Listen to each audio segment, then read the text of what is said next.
Violence Bengal में होता है, ये कोई नया बात नहीं है।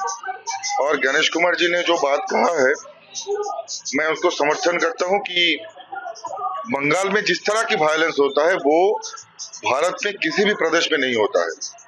लेकिन सवाल ये है कि वायलेंस होने के बाद एक्शन लेके क्या फायदा। जब वायलेंस हो ही जाएगा तो उसके बाद एक्शन लेके क्या फायदा। हम लोग ये चाहते हैं कि वायलेंस होने से पहले ही उसको रोका जाए, उसका व्यवस्था लिया जाए। उसको क्या वायलेंस से पहले क्या प्रावधान हो सकता है कि वायलेंस ना हो चुनाव से पहले। हम लोग यही चाहते हैं। अगर वायलेंस हो जाते हैं, किसी का मृत्यु हो जाता है, किसी का जो खून खराबी हो जाता है, उसके बाद एक्शन लेके क्या फायदा। और ये हम लोगों ने देखा है कि चुनाव आयोग इससे पहले भी ये सब कहा है, लेकिन एक्शन कितना होता है, कितना दूर तक होता है, ये भी हम लोग देखा। तो हम लोग ये कहना चाहते हैं कि वायलेंस होने से पहले ही ऐसा जो है कि प्रिकॉशन लिया जाए, ऐसा व्यवस्था किया जाए कि वायलेंस हो ही ना।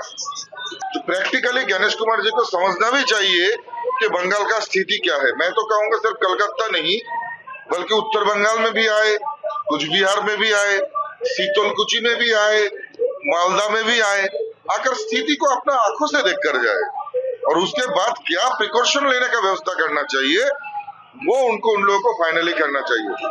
सिर्फ बैठकर ये बोल देंगे कि इलेक्शन के बाद जो अगर वायलेंस होता है तो आईपीएस का ऊपर बहुत एक्शन लिया जाएगा।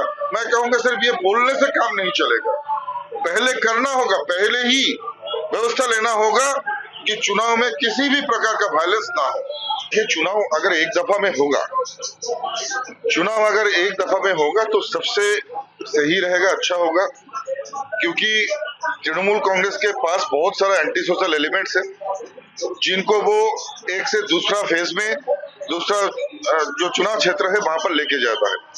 और इन्हीं लोगों से पहला फेज से लेकर 7वां फेज तक इन्हीं लोगों को यूज करते हैं और वोट जो है वोटिंग मशीनरीज को सबोटेज करने का प्रयास करता है।